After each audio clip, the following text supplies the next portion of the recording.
So we can start. Hello, dear followers. Today is at Learning Global Network. We are having an interview with KAIST student Sanjar from Uzbekistan. Today he's gonna talk about his personal college application experience with us. So hello, Sanjar. Can you introduce yourself to our audience? So hello, everybody. Very nice to see you all here. I'm Sanjar, as a freshman in KAIST this year, and so I'm majoring. Basically, all freshmen have to study basic courses in KAIST. So coming from the next year, I will be majoring in computer science and minoring in business. So that's basically what I'm going to study in KAIST. And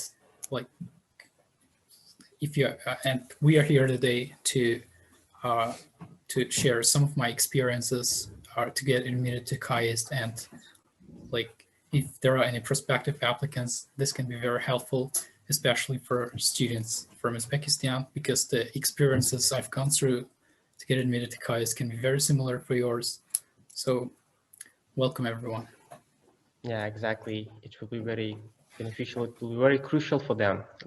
Not only for Uzbek students, for Central Asia and other Arabic countries as well who are watching us. Yeah, everyone can follow along anyways. Yeah, okay, exactly. So let's get down to business. So why you specifically choose KAIST? How it attracted you? Why you choose KAIST to apply specifically?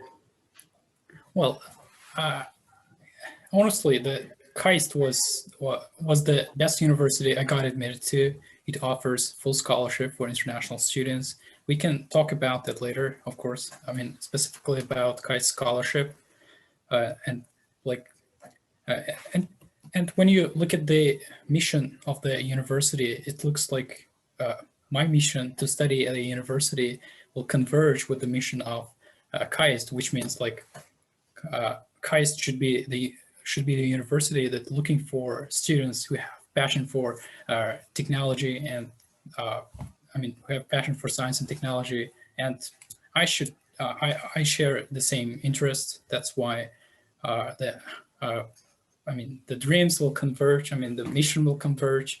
So that should be it for choosing KAIST. Yeah, exactly. You have to match with your passions as well. Exactly. Yeah. So the first part of our interview will be the most interesting part is about scholarships. Can you describe about how it's looked like? Did you get a full scholarship, or it is financial aid, loans, grants? Can you explain a bit in detail?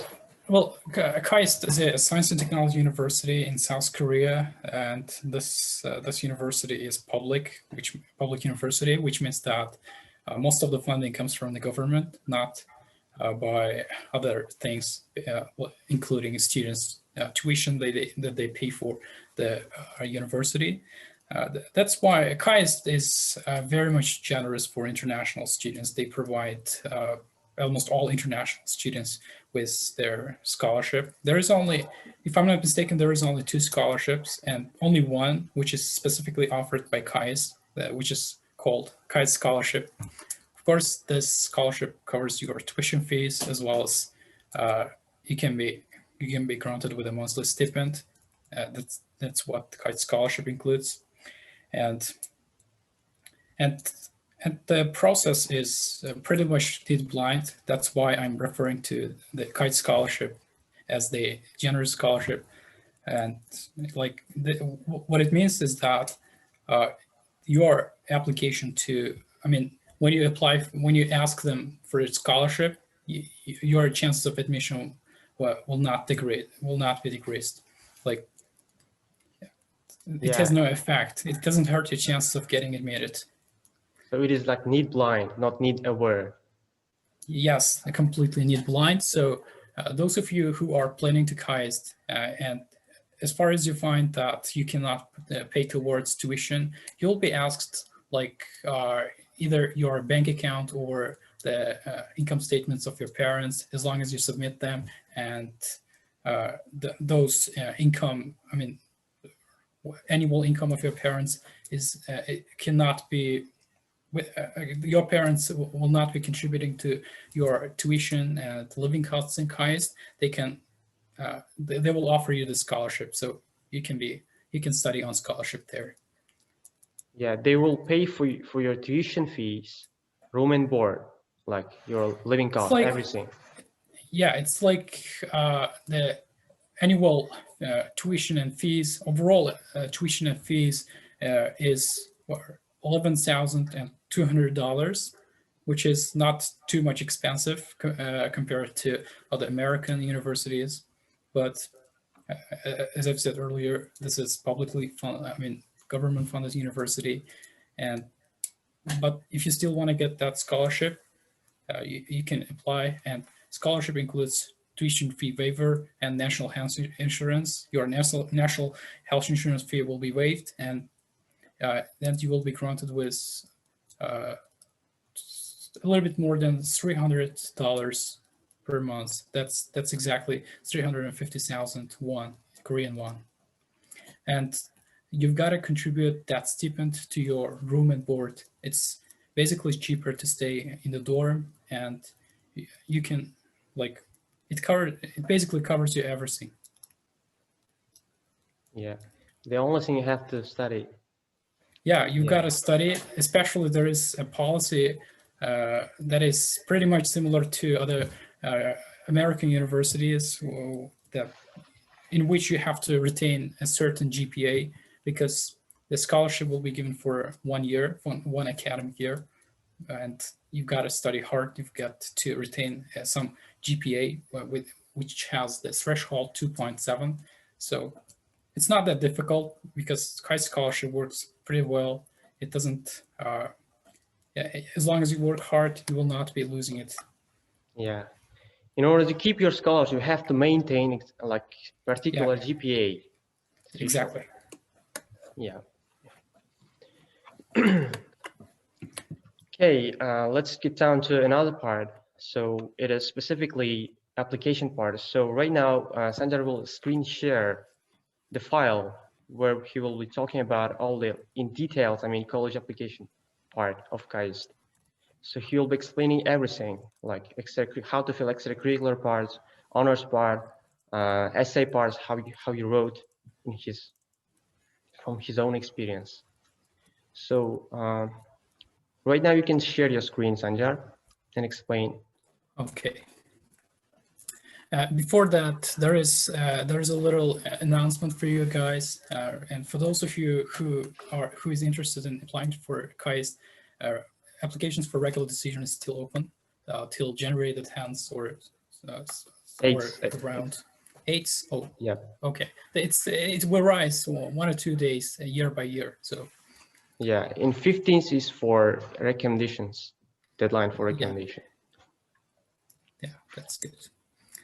Okay, let's see the online application. So this is the online application sample, which is published by KAIST. You can obtain that application in International Undergraduate Admissions website. So application for admission for spring/fall 2019. Basically, you've got to submit that online application, and there is a fee, like 8,000 won or so. That'll be somewhere around $75 or so. So then, so the first step, you've got to fill in the personal information, pretty much straightforward. Your date of birth, our expected high graduation date, if you didn't graduate yet, if you're in your final year in high school. You can also apply, even if you didn't graduate. Yeah. That's the case for pretty much all universities abroad. You don't have to have your high school diploma when you are applying for admission, because at the time of admission, you are not supposed to have your high school diploma. So you have to submit your transcripts, and KAIST asks for transcripts from the last 3 years. So we'll be talking about that. So expected high school graduation date. If you've graduated from high school already, you can enter like your graduation date. So then you should be applying for spring or fall, and fall application is now open. At the bottom of the first page for in the online application, they ask you for the field of interest. So those are the fields that you will be. You've got to go for one of those programs, and there is a little disclaimer that KAIST kind of follows open curriculum for students in the freshman year. It's a great chance to identify their preferences and go for a major that they really love, and because that 1 year will be enough for them to come up with the program that they will be studying in the following years. So it's a great opportunity. There is physics, mathematical sciences, chemistry, biological sciences. Regardless of which program you want to choose, you will definitely choose your major. I mean, the program you're going to study in your sophomore year. So don't worry that much, but you've got to go for a major that you're really interested in, and the other part of your application should support you in some way or other. You are a good fit for that program. Like, but basically, there are some programs which are more competitive than the others because KAIST, and the reason for asking the interest of your program, I mean your interested program, is that the university doesn't want accepting like only computer science students. That's why they ask for your interests. Yeah. So pretty much it. So you have to show your interest, I mean, first of all, when you're applying, so it will be taken into account. Yeah, this can be a factor. This can be a factor when admissions officers are looking through your application and deciding whether or not to admit. So then as long as you fill in the first page of the online application, you can go to the next page. Unless you don't fill it in correctly, you will not be able to go to the next step. So be sure to fill it in very carefully, and then you've got to fill in the next page of the online application, which is about your education background, like your current high school name, high school postal address. Pretty much straightforward again. You got to enter the official internet website of your high school, and then third one is academics. Then you list the names and other necessary information of the schools you've attended or are attending in chronological order, up to 8 schools. So you've got to enter all the schools you've studied since you've gone to the elementary school, like elementary school included, because when so many students have been entering those the schools they've attended, it can get a kind of when they're moving to the next page, it kind of pops up wrong message. So you should be very careful about it. So first of all, you've got to enter your middle school. In my case, it was from grade 1 to grade 4. It was elementary school, and the years of attendance to that school, like enrollment period. And then I've attended to middle school from grade 5th to grade 9th, and then a kind of college. So you've got to enter it in chronological order, starting from elementary school to high school. I think that's all for listing your schools that you've attended so far. So this is step 2, step 3, step 2, that should be step 2. And then you are asked to enter your English proficiency test. We've talked about that, and I want to mention one more time, you should have at least 6.5 on IELTS to be eligible for to apply for admission to KAIST, because this is the level of the score that ensures students to understand the lectures, all the course materials during their studies. So you should be careful. At And this then point, you've got a I have one more question at this point. okay. So if the applicant doesn't have, like, for example, at least 6.5 in IELTS, is it like really affects, or they can also apply? I mean, if they have like very decent extracurriculars, essays, maybe they don't have time, for example, to take English proficiency test. They're out of time, so they cannot be until the deadline, let's say. If that's the case, Are they compensated?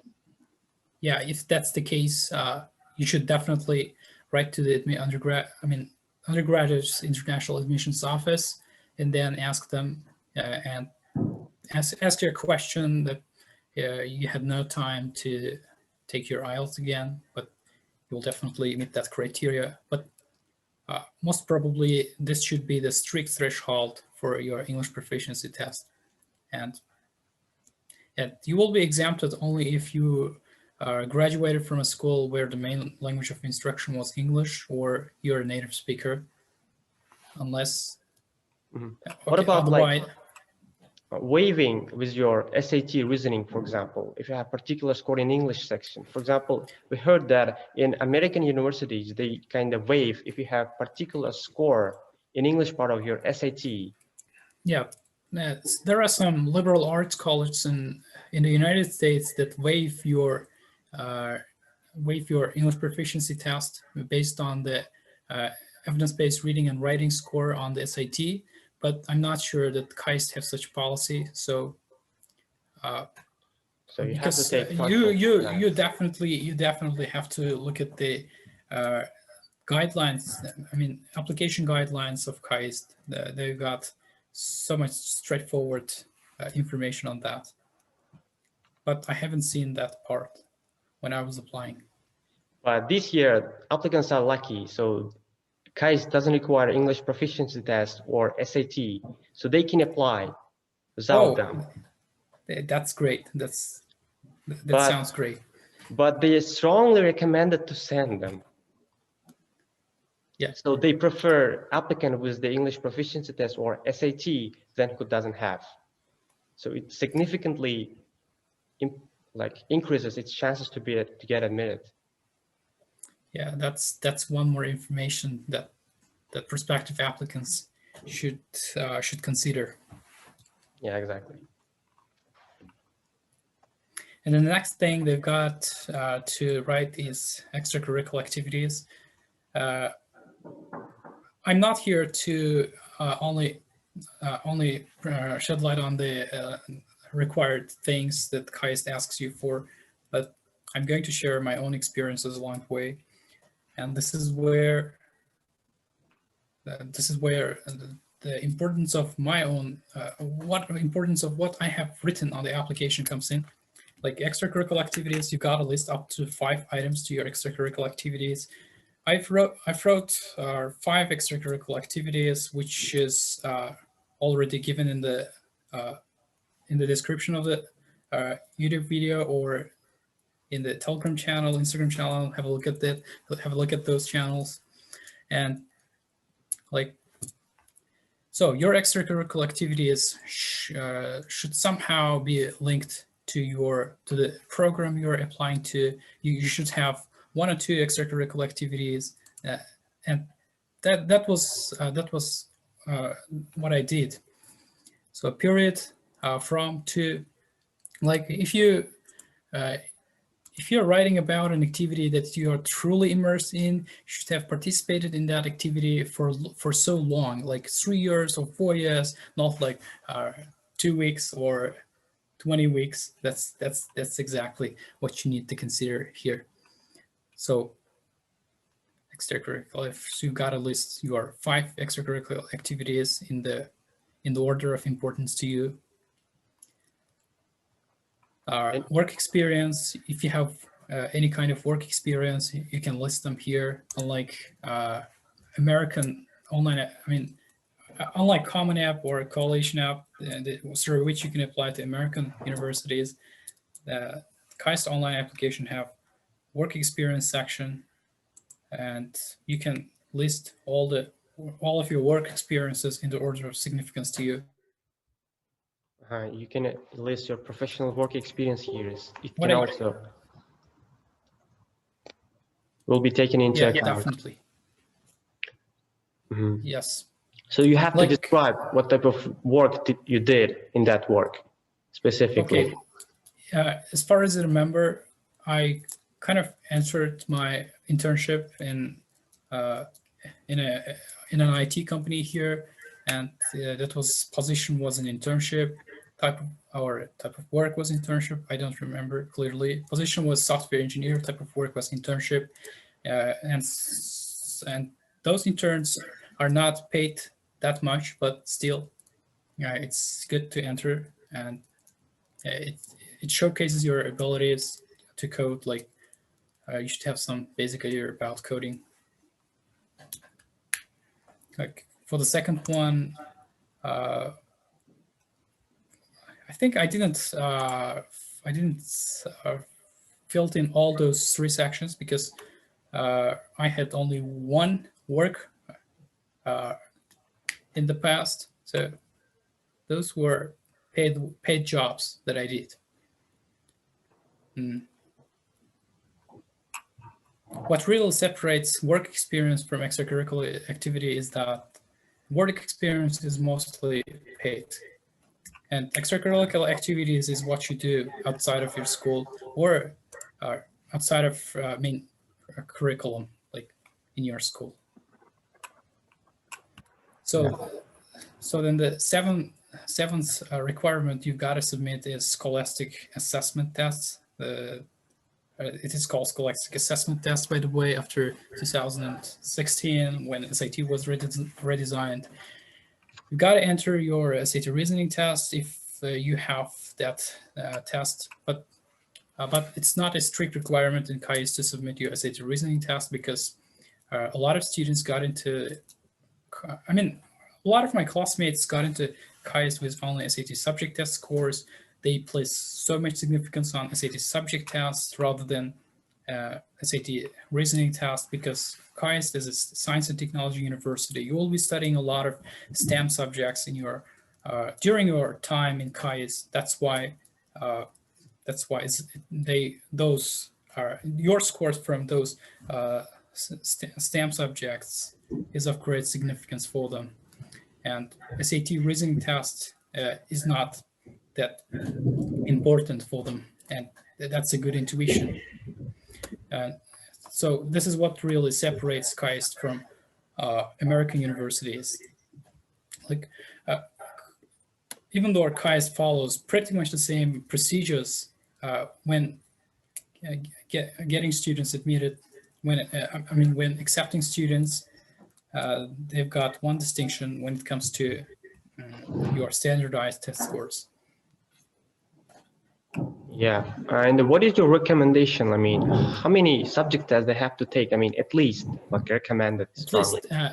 In the application guideline, KAIST clearly says that international students are required at least 3 subject tests, and this can be one from MES level 2, and the other can be any STEM subject like chemistry, biology, physics, or I think that's all. Yeah, 2 subject tests. At least 2 subject tests. Some students got into KAIST with only 2 subject tests, with no SAT reasoning test at all. And but I highly recommend you guys to have at least. It's highly recommended for you to have subject tests from 3 subjects like MES level 2, physics, and the other one can be chemistry or biology. So more is better. Yeah, definitely. What about scores? I mean, recommended levels out of 800. I had SAT reasoning tests like cumulative of 1460. I don't know whether it affected that much or not, but I'm pretty sure that I had SAT reasoning tests, like where the section, there should be a section for SAT subject test as well. I can't find it No, in the it's right same below. form of online application. Here it is. Really? Right below the SAT reasoning. It's written subject there. You see? Yeah. Subject. Here? Yeah. Okay. Okay. Okay. That's it. Subject. Right here. So it's not that difficult to find in the online application. And I got full score in Math Level 2 and Physics. And this is exactly what really helped me to get into KAIST, but not all. But still, it was a great. It has been a lot influential for getting admitted to KAIST. So. And one more question at this part. There is like common like conception that if you have a subject test, I mean 750 plus, not 800, it is kind of considered as perfect score. Is it true or not? I mean for KAIST or everywhere. I'm not sure that KAIST will accept both of those scores the same, because when students get full score on a SAT subject test, it can be very easy for them, even to get 800 out of 800. But when they get like more like 760 or 770, it can be like they couldn't score full out of full, like 800 out of 800. But I'm not very sure about that. But if you have 750 plus, you will be fine during the admission process, and that actually meets their requirements. Yeah, exactly. So next part is AP exams. AP exams, those of you who had like APs, you can enter there. Because the school I graduated from doesn't have international recognized program, I didn't enter anything to those fields. I only entered my SAT scores. And if you have IB, I mean, if you've graduated from a school where you've studied IB courses, then you can always enter. It will greatly affect your chance of admission. But as long as, students from Uzbekistan, like, they don't have IB AP most probably, so never mind. You can always go ahead and enter only your standardized test scores. Like there is Cambridge A levels, ACT test. If you've taken ACT instead of SAT, it's also possible. That's completely fine. And one more thing is international, Olympiad, or national exam. This is where the bulk of the things that will decide your admission comes in, because when you're like KAIST have their own mission and or has its own philosophy when accepting international students. International students are supposed to do pretty well on STEM subjects, and the winners of international Olympiads, they've got very high chance.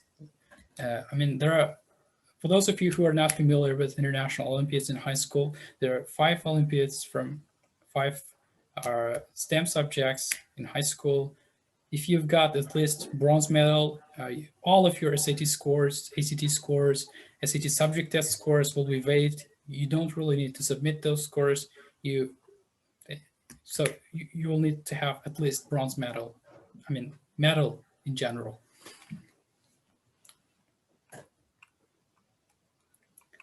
So, yeah, it's totally demonstrate your knowledge in STEM, like everything. It's kind of vague. Yeah. And KAIST is a popular destination for those who want such international Olympiads. And I didn't enter anything in that field either, because even though I was selected to participate in the Republican contest when I participated in Physics Olympiad, but I wasn't selected to go to the next round. To the International Olympiad. So, but never mind. Yeah, you can easily waive them, like Yeah, compensated them by your subject as SATs or yeah, also you can, extracurriculars. yeah, you can compensate to them somehow.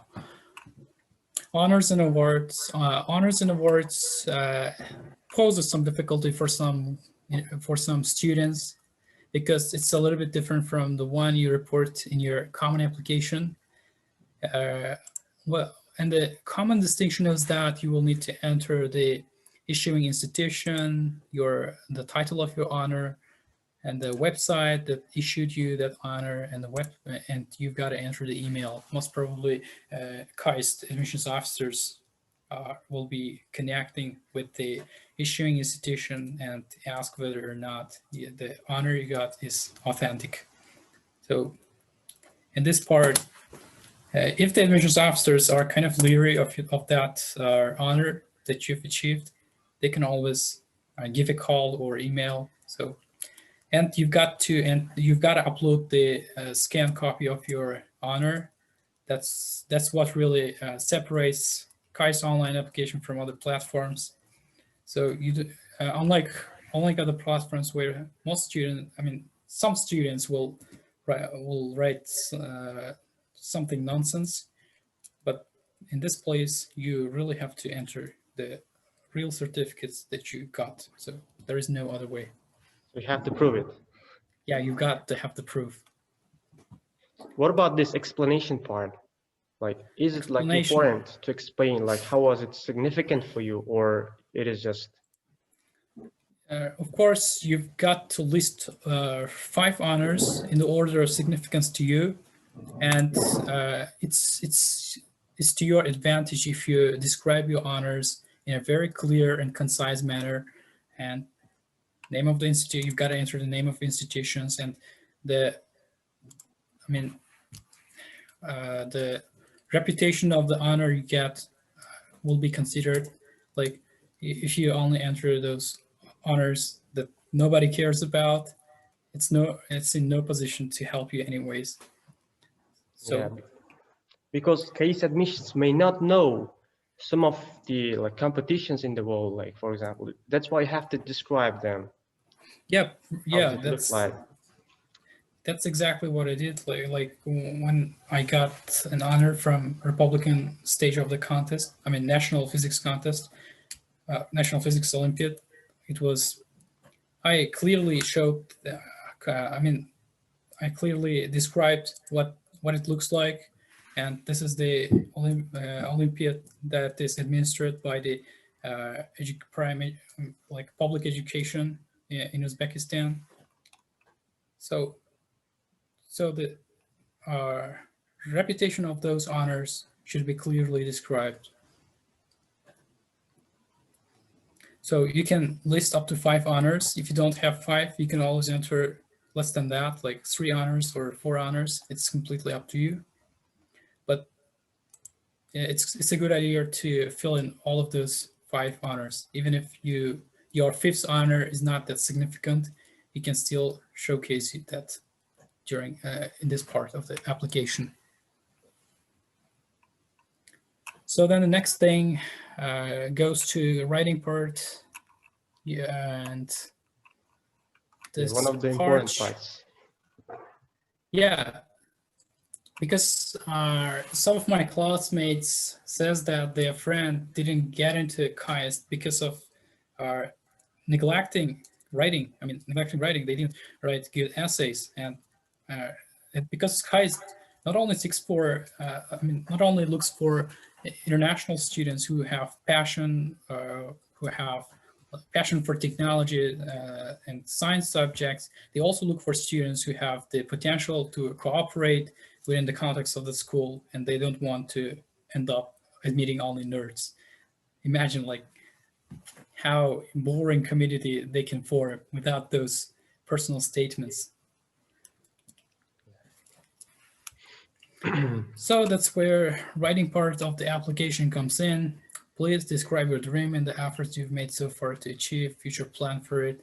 You gotta write somewhere around 300 words and clearly describe what you're going to to do after getting admitted to KAIST, and your future plans should definitely converge with the philosophy of the KAIST.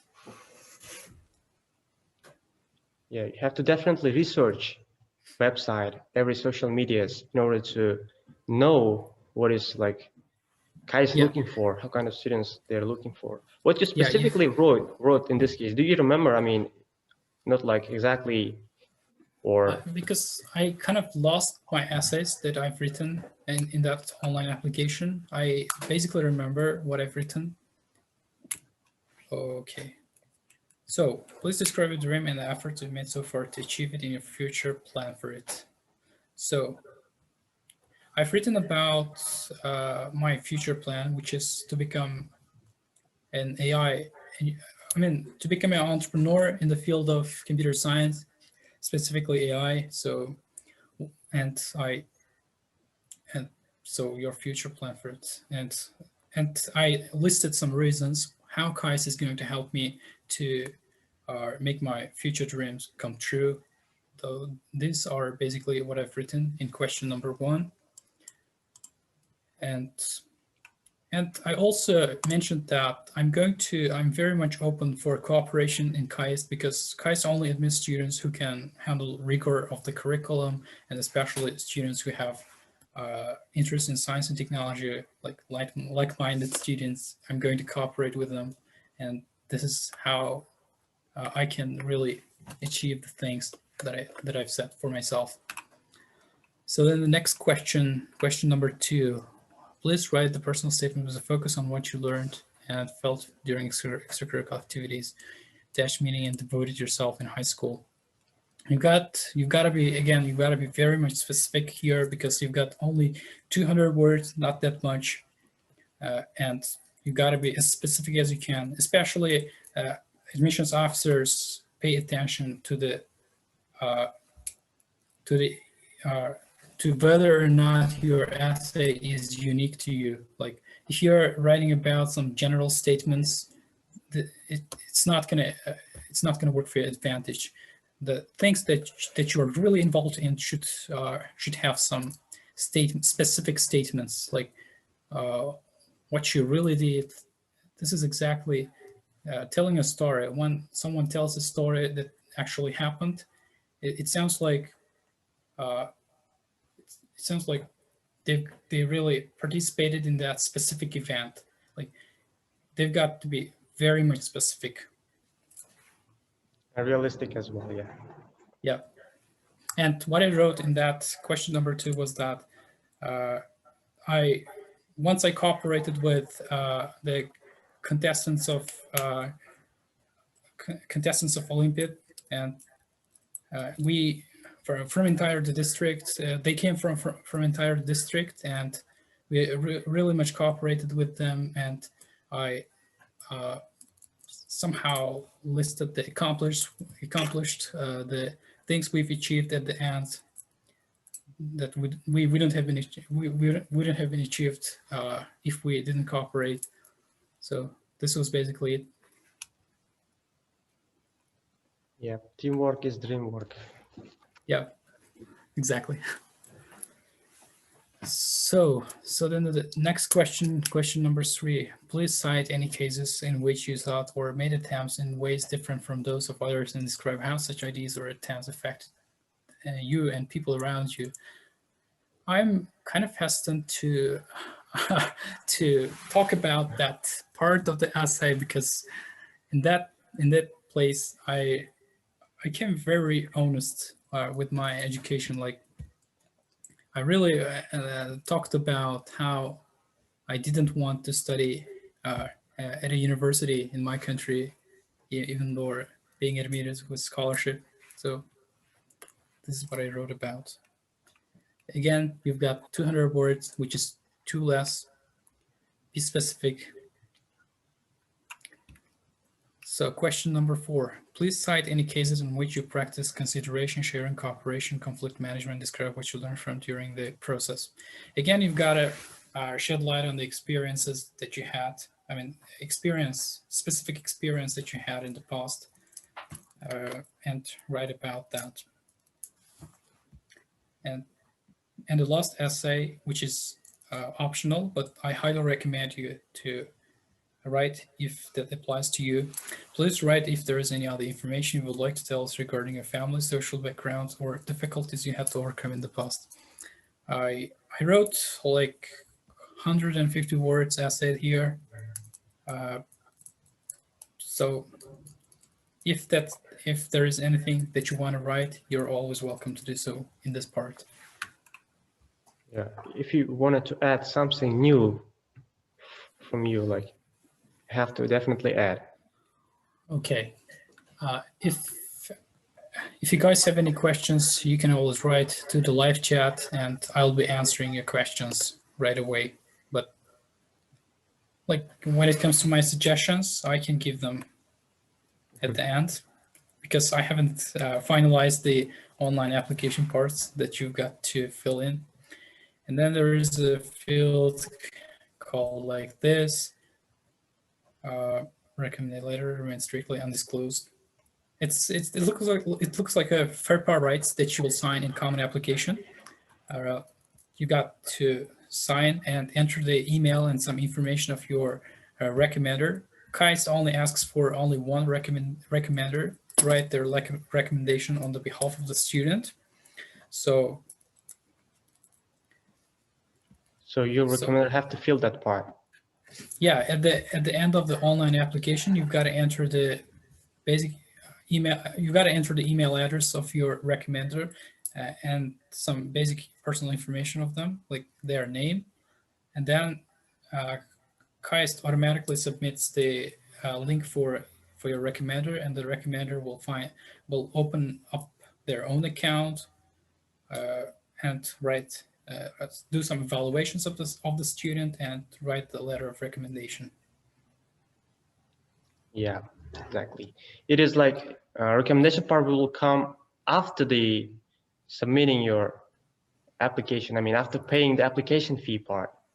Yeah, in this place, you've got to be very careful because when you enter the wrong email address of the recommender, your recommender will not be getting the link to send the recommendation letter. For this reason, you've got to be very careful. There is a small note in the online application that mentions those rules one more time, and so you cannot change if you just type wrong email.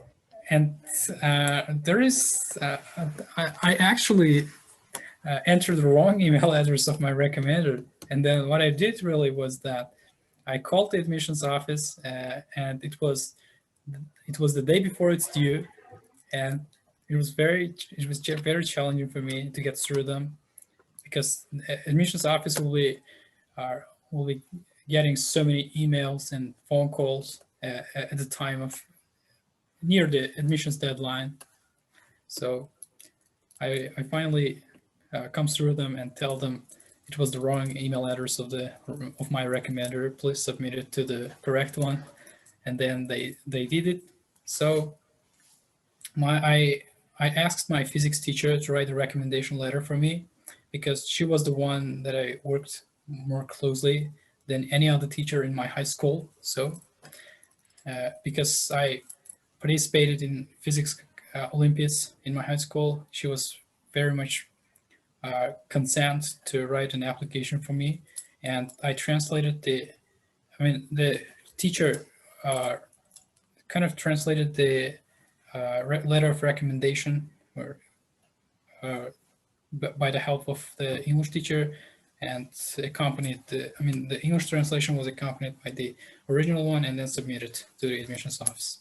So your teacher wrote in Russian or Uzbek. Then Russian. your English teacher translated it. Then you submitted both of them, original one and translation. Especially in this case, as far as I know, you've got to pay attention whether or not your teacher is using the official.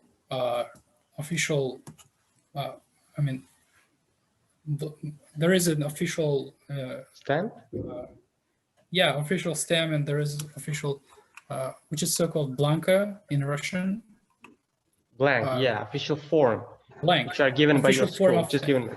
yeah, official form of your school. This is where you got to write the letter of recommendation.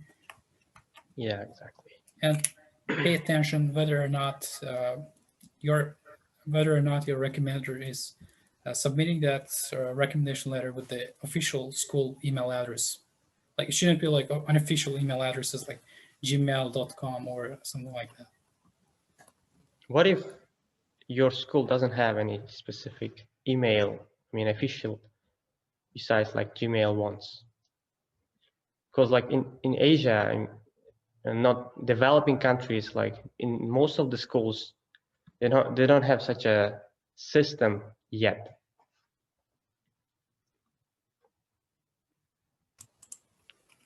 Can you hear me? So there is a little internet disconnection. What if You hear like me? what if like in Asia, like in the most developing countries, like in the most of the schools, they don't have such a system, like even in the official email website stuff. What if they don't have like official email? What they have to do? I think that they can ask the school to open up a website. It can be very difficult just before the deadline, but 1 or 2 months earlier, they can do so. But if that poses a lot of challenge, they can go ahead and submit the documents from the personal email address of the recommender. That's completely fine, I think. But because this is the as long as this is the email address of the teacher, not the school, it should be fine. So they have to state that it is not like official. No, there is no need to do that, because like in rare cases, schools in Uzbekistan, or I don't know how the case is in other countries, but in Uzbekistan they schools doesn't have their official email address, which comes with the school website. And if that's the case, they can submit their letter of recommendation from the personal email address of the recommender. Like it looks like at gmail.com. Yeah, that's clear. And one more question about recommendation letters. So your teacher wrote about you in the recommendation letter. Did you give her or him like any guides to write recommendation letters? Because most of the teachers in Asia, let's say, they don't have any experience to write like recommendation letter stuff, because it's a bit different in these countries. When they let me open up the sample recommendation form.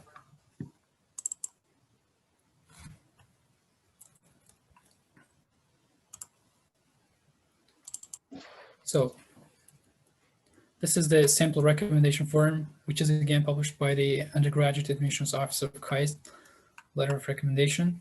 And it looks pretty much the same page as your teacher will be evaluating. So then applicant information, recommendation letter, those fields are automatically filled by the online application itself. You don't have to worry about that. And your recommender should give some evaluations on your behalf if you're not the teacher. So if so, like evaluations, place B to indicate the applicant's academic competence, exceptional, excellent, good, average, and A. So they can holistically evaluate your academic competence. Then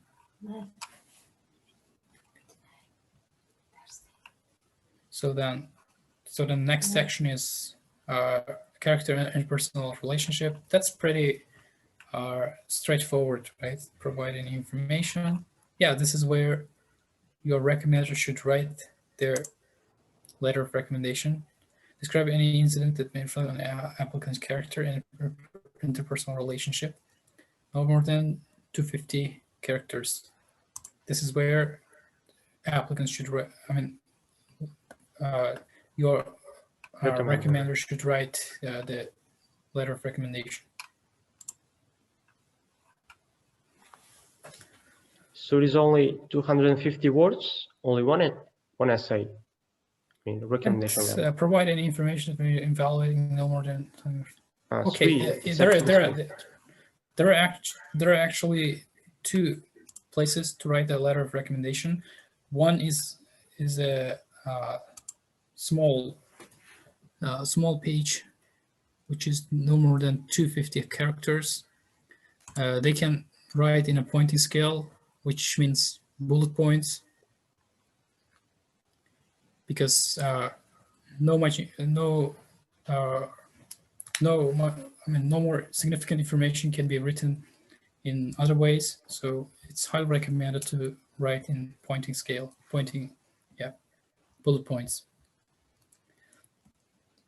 And then the next is the real letter of recommendation. They can write as long as 300 words. I don't remember clearly. So points to be considered include determination to gain admission potential and room for improvement, or any other personal issues. So the process follows pretty much the same procedures like you do to when applying to American college. There's no distinction to mention there. Yeah, it is pretty much same as common application. I see. Yeah.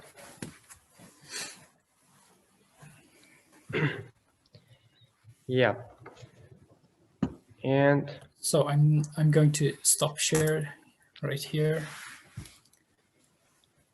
And one important thing, so about fee waivers, as we know in colleges in America, in USA, you can ask for fee waiver. So you will not pay unfortunately, when it comes to, sadly, when it comes to Korean universities, they don't provide you with application fee waivers. Unfortunately, you've got to pay for them. It's somewhere around $80 to $100 typically, and $75 for KAIST specifically. So they don't provide you with the application fee exemption. Yeah, and moreover, you have to also officially report your SAT, ACT, IELTS or TOEFL scores officially. They don't accept self-reports. Am I right? They do accept self-reports, but only when you upload your scores in the online application. You can either submit via the testing agency directly.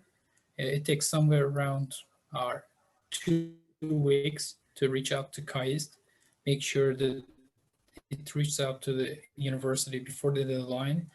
Those of you who are considering to apply to KAIST under regular track now, you have to submit your scores online now. So it's a high time to send them now. Yeah, as soon as possible. The deadline is very close.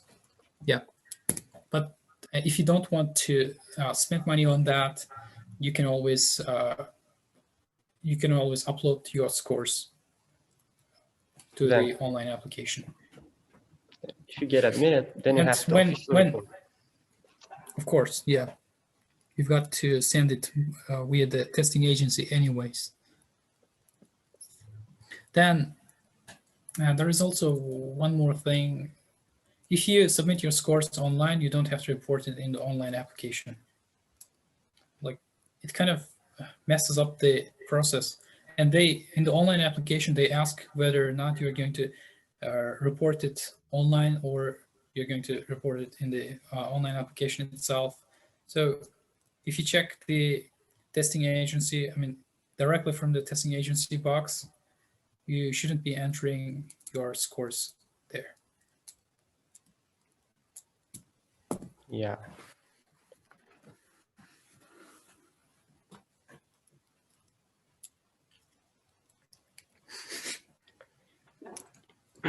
Yeah. So I've checked the chat. So I think we covered every question there. They're asked. So you answered already to all of them. Yep. So if the like, if there is any, if you guys have questions, you can ask. I mean, if you guys have any questions further, yeah. Try to ask. So, okay, in order to not waste time, let's to the final part. So what is your like recommendations for our audience who are applying to KAIST or will apply next year? Like for SAT or Okay, SATs, for standardized test scores, everything. Yeah, as an international student, from Central Asian countries, they should clarify whether or not their curriculum is internationally recognized, because it's if they didn't study IB, AP, or Cambridge A-level programs in their high school, it means that most probably your curriculum is not recognized, and it was the same case with me. So because KAIST is a popular destination for students from countries like Malaysia, Thailand, and Indonesia, those countries, KAIST accepts so much students from those countries because KAIST has been a popular destination. High school leaving exams are pretty much familiar to the admissions office in KAIST, and they can compare and contrast students based on their performance in those exams. Those are the criteria that admissions officers can compare and contrast students outside of SAT or ACT scores. But if you don't have those scores, never mind. You can still prove your competency with other parts of with other things that you've accomplished, like honors awards, maybe your extracurricular activities and SAT subject test scores. So yeah. So that's all. And one more recommendation is that, and this is perhaps the most important recommendation, you've got to be honest. And like you don't have to, you have to sound like a person, sound like a kind of person who the KAIST is looking for.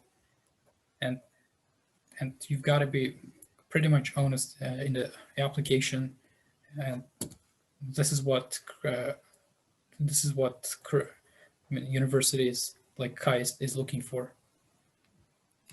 Yeah, you mean it have to be, your application have to be realistic. It have to match with everything. So you're not like write everything. Because when I was applying, I clearly tell them that my school was not recognized for the curriculum because this is the only opportunity I have, because there are only public schools in Uzbekistan, like free schools, and they've got pretty much the same system, right? Like you will be marked like we will be marked like 5-4 to say online app. After submitting and paying the application fee, you'll be required to upload some documents. So apply early, because compiling those documents after submitting your online application will take some time. If the deadline is January 8th, you've got to submit your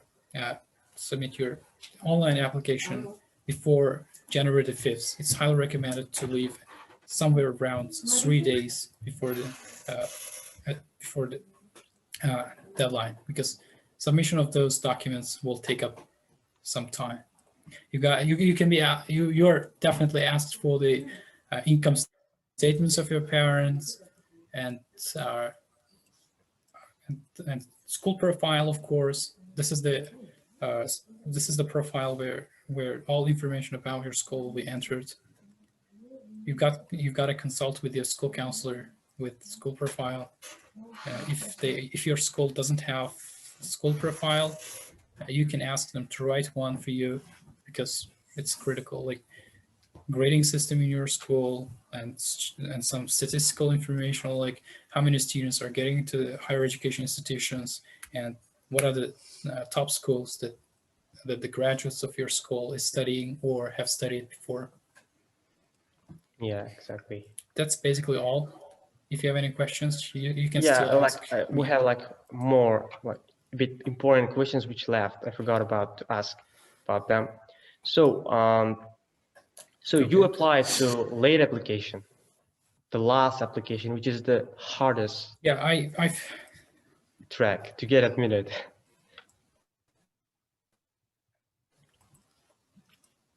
is the hardest because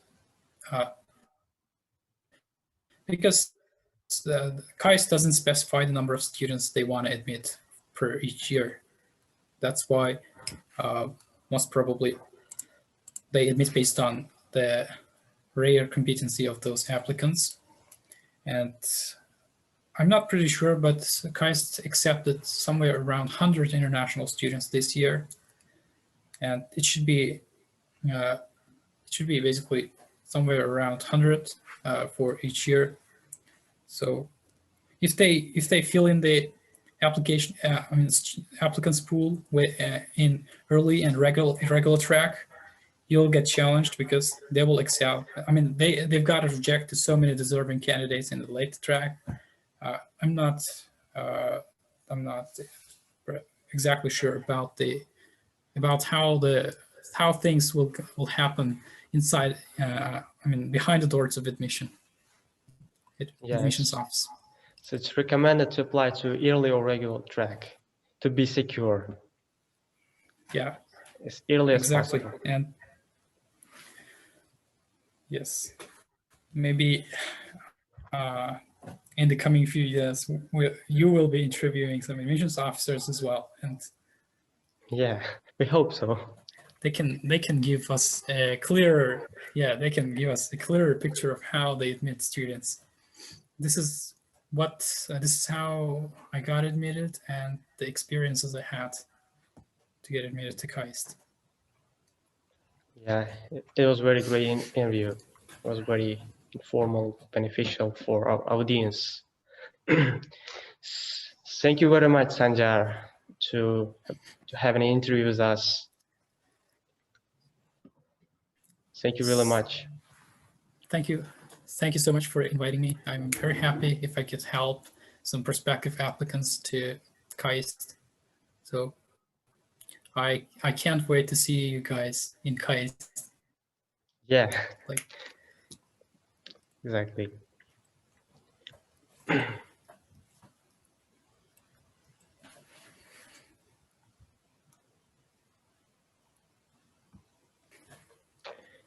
Yeah. Today was Sanjar, international student at KAIST from Uzbekistan. So your interviewee was Yakubjan today. So follow us on social media below, and most importantly, stay tuned. We have a surprise for you. So follow us on social media. You can follow us on YouTube, Facebook, Instagram, LinkedIn, Telegram, and Twitter. Bye.